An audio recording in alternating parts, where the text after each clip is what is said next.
Basically क्या है, accounting एक आर्ट है रिकॉर्ड करने की, क्लासिफाई करने की और फिर समराइज करने की। क्या रिकॉर्ड करना है, क्लासिफाई करना है और समराइज करना है, क्या करना है? मॉनेटरी ट्रांजैक्शंस को, मॉनेटरी मैंने आपको बताया कि अकाउंट्स किसके बारे में है, सिर्फ मॉनेटरी ट्रांजैक्शंस के बारे में है, राइट। सो मॉनेटरी ट्रांजैक्शंस को रिकॉर्ड करता है, फिर उसको क्लासिफाई करता है और बेसिकली समराइज करता है अकाउंट्स। ठीक है, कैसे करता है? एक एफिशिएंट मैनर में करता है। कैसे इसको, ये सब करने के बाद किस तरह करता है? वो एक एफिशिएंट मैनर में करता है, एफिशिएंट मैनर में करता है।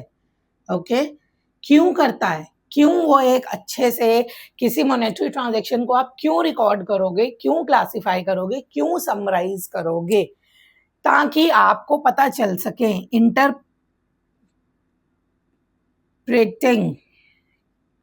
द रिजल्ट, ताकि आप उससे उसका रिजल्ट निकाल पाओ। रिजल्ट क्या होता है कि क्या आपको लॉस हुआ है बिजनेस में या आपको प्रॉफिट हुआ है। ठीक है, तो अकाउंट्स बेसिकली क्या है, यहाँ पर मैं लिख देती हूँ। अकाउंट्स बेसिकली क्या होता है, हम क्यों अकाउंट्स बनाते हैं? अकाउंट्स बनाने का पूरा मेन मोटिव होता है ये देखना कि क्या हमें लॉस हुआ है या हमें प्रॉफिट हुआ है। ठीक है, अब हम एंड में पहुंचेंगे कि क्या हमें लॉस हुआ है या हमें प्रॉफिट हुआ है। उससे पहले हमें अपनी सारी ट्रांजैक्शंस को जो कि मॉनेटरी टर्म्स में है उनको रिकॉर्ड, कि आपने एक ही ट्रांजैक्शन किया होगा, आप मल्टीपल ट्रांजैक्शंस करते हो, एक ही महीने में बहुत सारी ट्रांजैक्शंस कर लेते हो, इसलिए हमारे को रिकॉर्ड रखना बहुत जरूरी होता है। ठीक है, रिकॉर्ड रखना बहुत जरूरी होता है।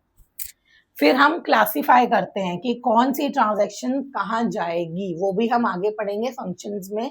मैं आपको रिकॉर्ड, क्लासिफाई और समराइज का डिटेल में एक्सप्लेन करूंगी। क्लासिफाई क्यों करते हैं हम? सपोज करो राम ने गुड्स खरीदे, राइट, तो हमारी एक एंट्री गुड्स में आएगी कि हमारे पास गुड्स आ गए, और किससे आए? राम से आए, राम ने परचेज किए। ठीक है, तो ये क्लासिफाई करते हैं हम। और समराइज क्यों करते हैं? प्रॉफिट या लॉस निकालने के लिए। इतना समझ में आया है आपको? आई होप आपको इतना समझ में आया है। तो मैं एक लाइक बटन जरूर एक्सपेक्ट करूंगी आपसे।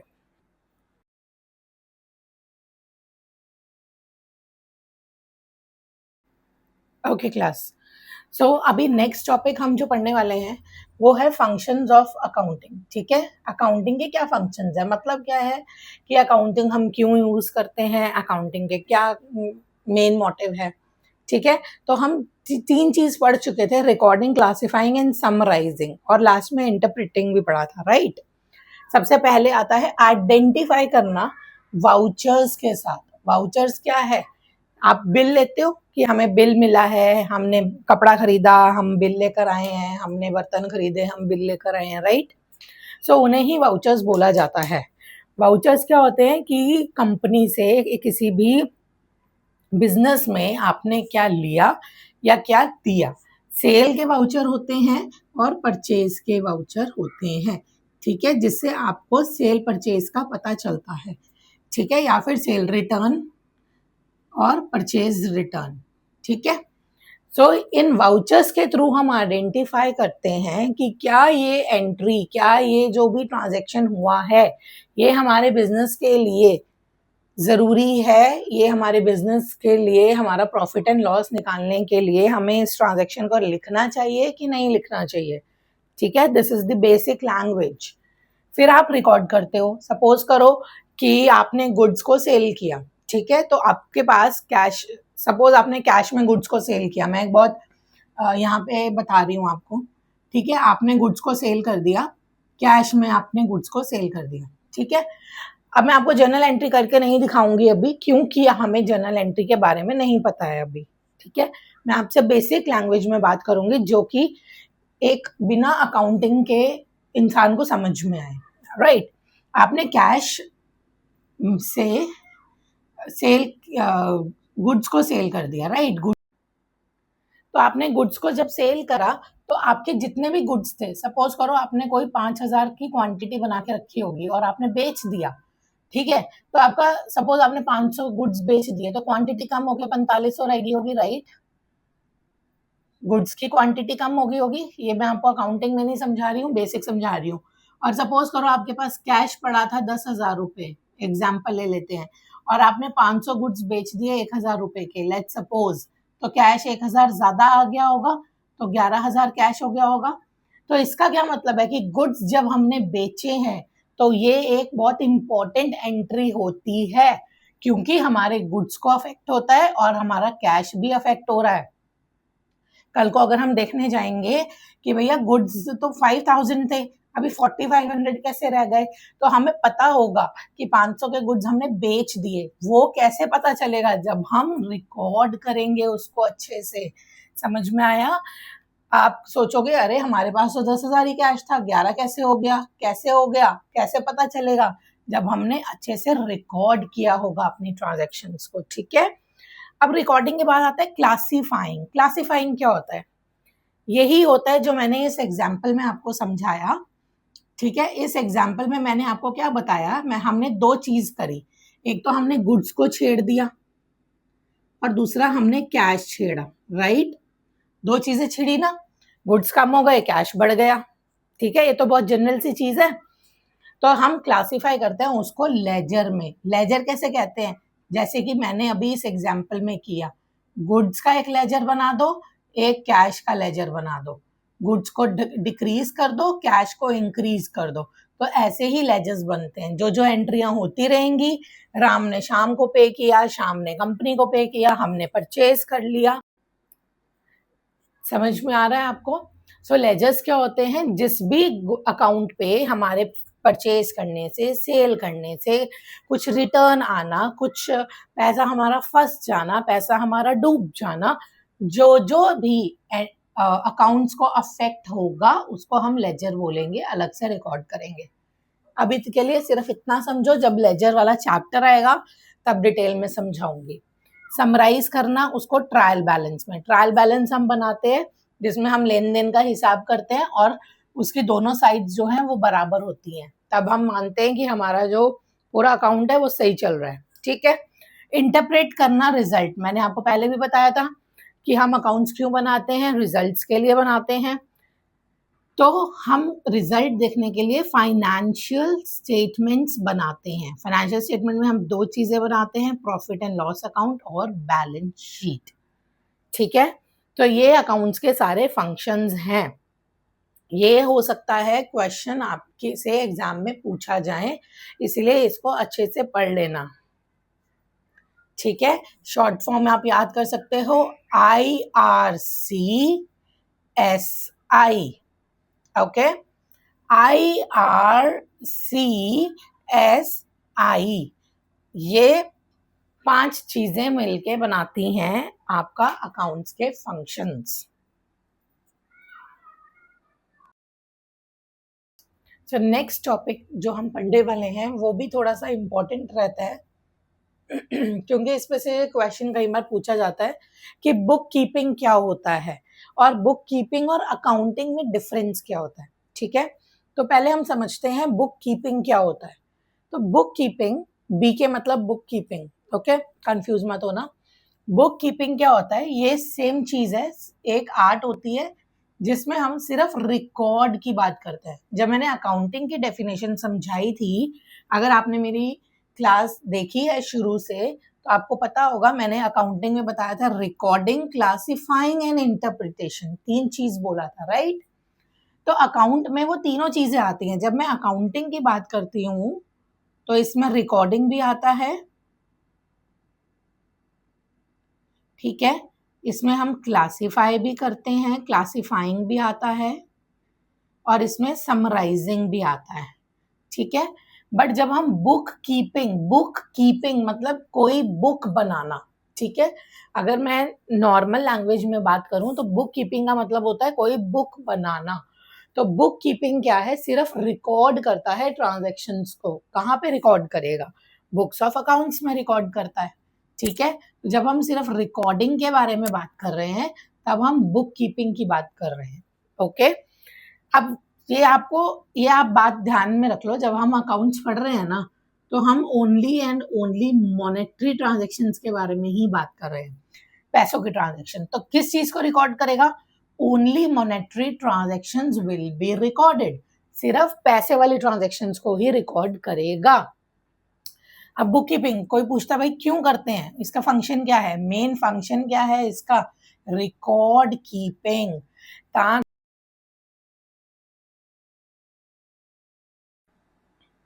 तो चलो अभी ज्यादा डिटेल में नहीं, मतलब एक मोटा मोटा डिफरेंस समझ लेते हैं बुक कीपिंग में और अकाउंटिंग में। मोटा मोटा डिफरेंस क्या है, ठीक है?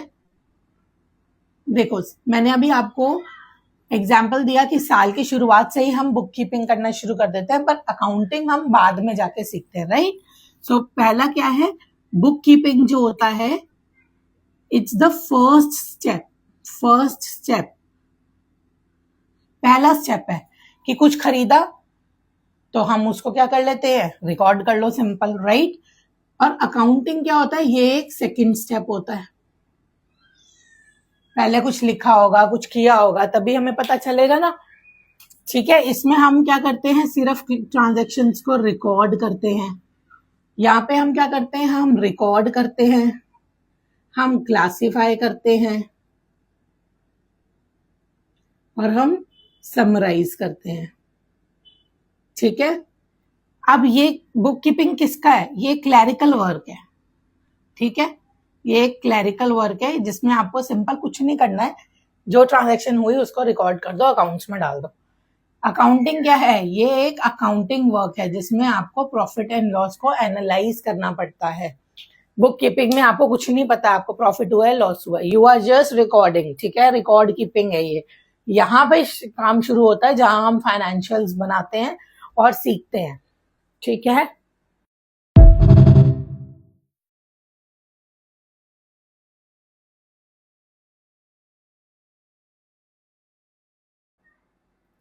ओके क्लास, सो अभी तक आई होप आपको जो मैंने समझाया वो सब समझ में आ गया होगा।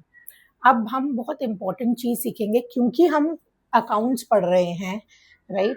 तो आपको अकाउंटिंग टर्म्स की नॉलेज होना बहुत जरूरी है। आपको पता होना चाहिए कि हम अकाउंटिंग में कौन कौन सी टर्म्स को यूज करते हैं। तो पहले हम वो वाली टर्म्स सीखते हैं, ठीक है? सो फर्स्ट अकाउंटिंग टर्म जो कि है बिजनेस की ट्रांजैक्शंस। बिजनेस की ट्रांजैक्शंस जो हमारी फाइनेंशियल कंडीशन को चेंज करें, उसको हम बिजनेस ट्रांजैक्शंस बोलते हैं, ठीक है?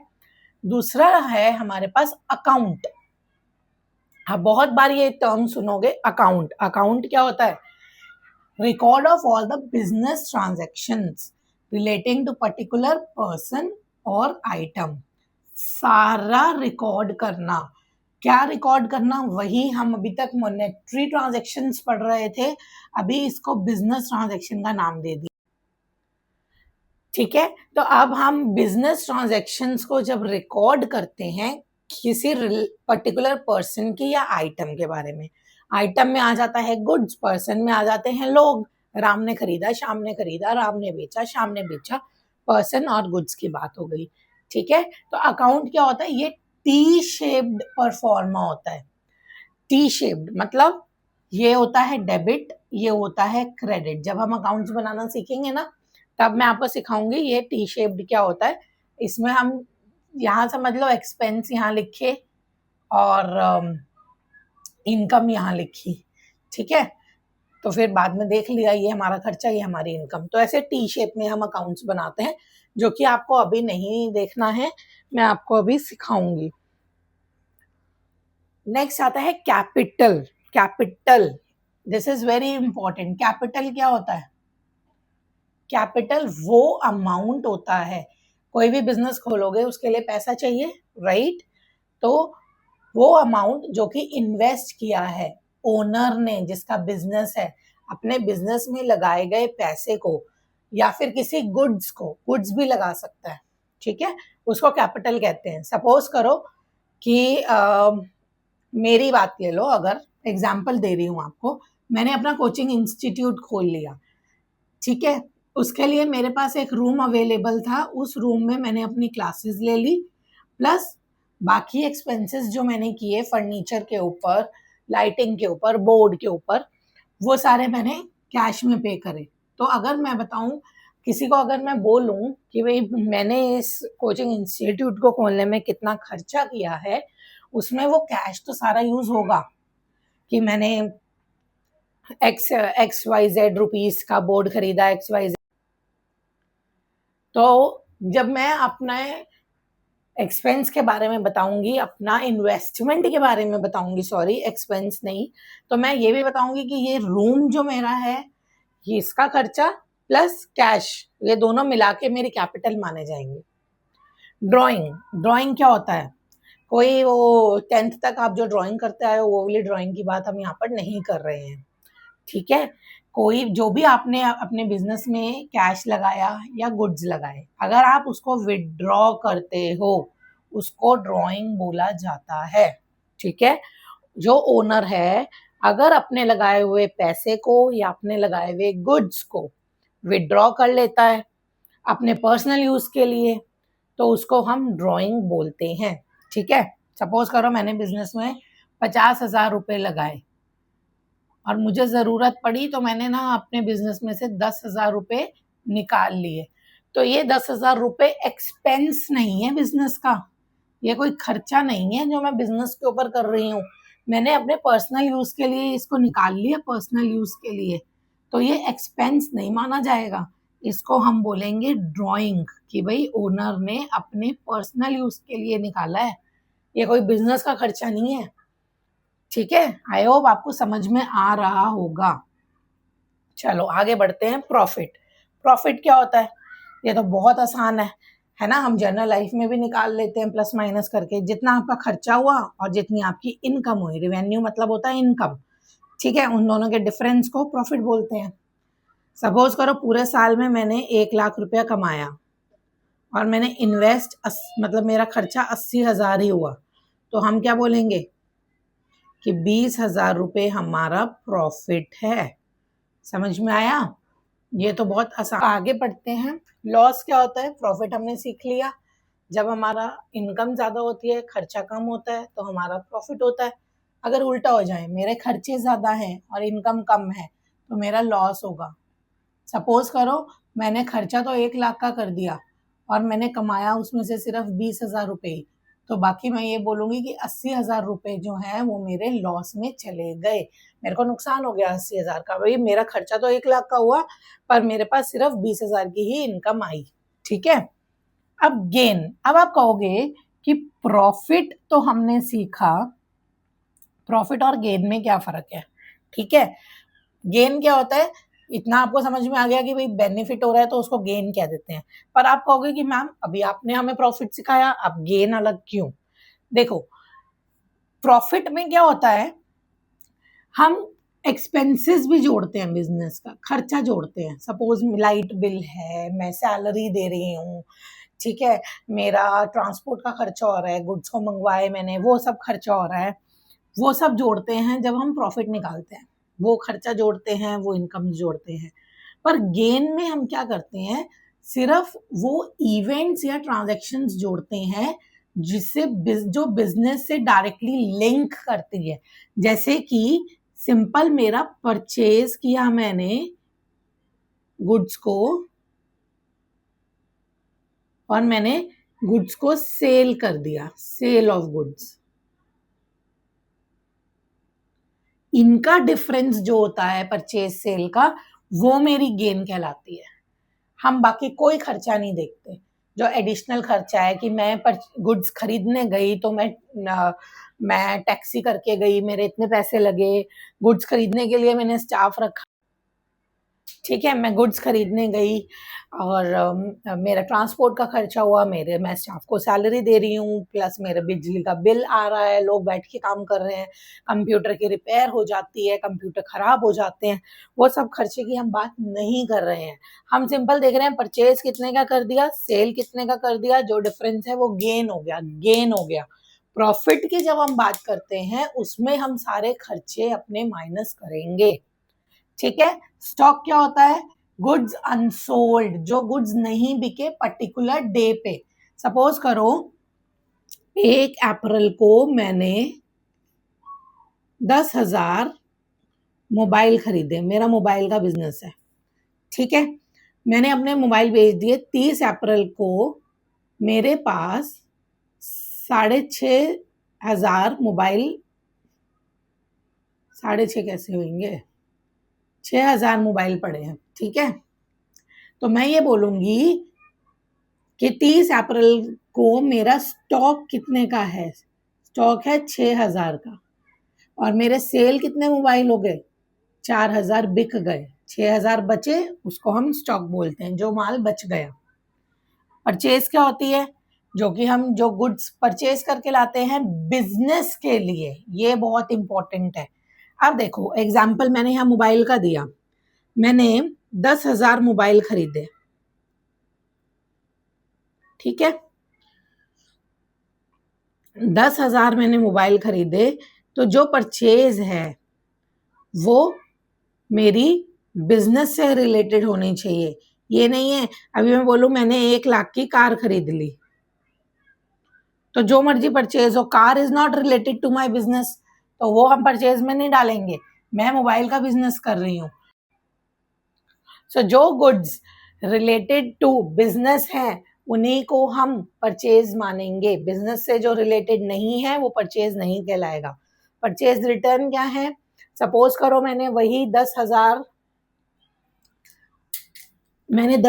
मोबाइल खरीदे थे, ठीक है।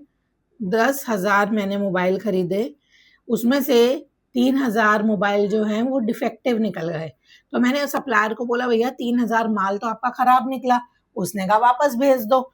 तो मेरा परचेज रिटर्न हो जाएगा 3,000 मोबाइल्स का, जो कि मैंने रिटर्न कर दिए, ठीक है। आई होप आपको इतना समझ में आया होगा। ओके, अभी पढ़ते हैं सेल क्या होता है।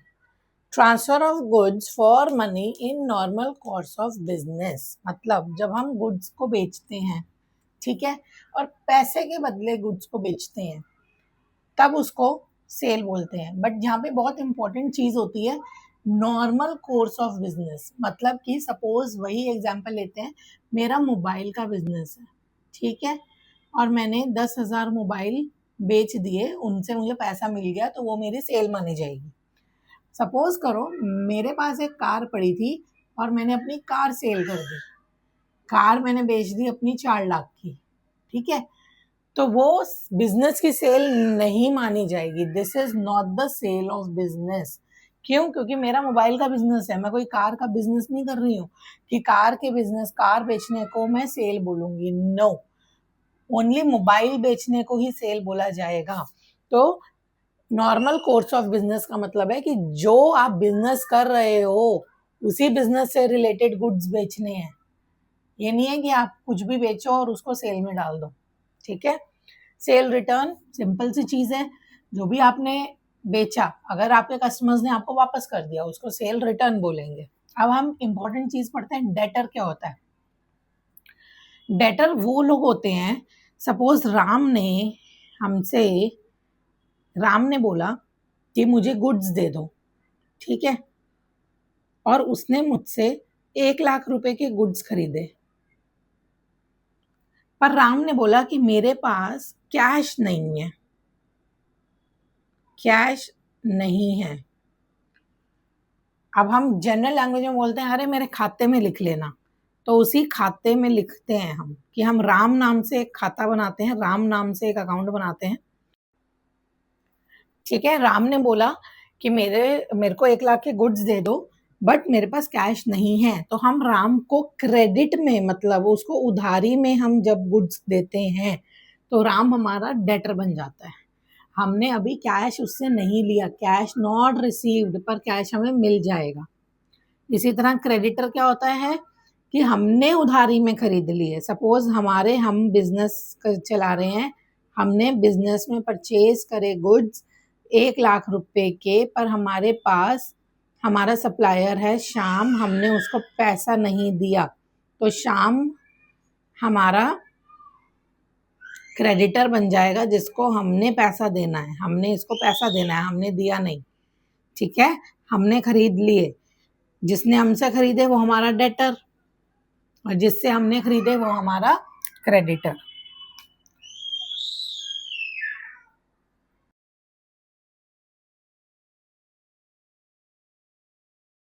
Hello, welcome to SP learning hub. क्या हुआ, डेबिट क्रेडिट में फिर से कंफ्यूज हो गए? आ जाओ, 1 मिनट में सिखा हो डेबिट क्या है, क्रेडिट क्या है। तो चलो सिखाती हूँ। खर्चे, एक्सपेंसेस, जब भी खर्चा करोगे वो होगा डेबिट, जब भी आपको इनकम होगी वो होगा क्रेडिट। फटाफट एग्जाम्पल से सीखते हैं, 1 मिनट की रील है। एग्जाम्पल, बैंक से जब पैसे कटते हैं तो मैसेज आता है ना, अकाउंट आपका डेबिट हो गया। और अगर कोई पैसे डिपॉजिट करता है तो आपको मैसेज आता है अकाउंट आपका क्रेडिट हो गया, राइट। इसका मतलब डिपॉजिट किया, आपको इनकम हुई, तो क्या हुआ, क्रेडिट। डेबिट मतलब आपका खर्चा हुआ, आपने पैसे निकाले, एक्सपेंस हुआ। So expenses are always debit, income will be credit always. आगे एसेट्स की बात करती हूँ। एसेट्स खरीदने में पैसा लगता है, चाहे वो कंपनी की हो, तो एसेट्स डेबिट होती हैं। लायबिलिटी आपको पैसा चुकाना है किसी का, राइट, आप पे कर्जा है तो लायबिलिटी का बैलेंस होता है क्रेडिट। याद रखिए, एसेट डेबिट, लायबिलिटी क्रेडिट, खर्चा किया डेबिट, इनकम बढ़ी क्रेडिट। अगर इंक्रीज हो रहा है खर्चों में और एसेट में, अगर एसेट और एक्सपेंसेस बढ़ रहे हैं तो आप डेबिट करोगे, और अगर आपकी इनकम और लायबिलिटी बढ़ रही है तो आप क्रेडिट करेंगे। ओके, एक एग्जांपल लेते हैं। आपने सैलरी पे करी है 10,000 रुपए की कैश में, तो सैलरी क्या है, खर्चा है, राइट, खर्चा है ना।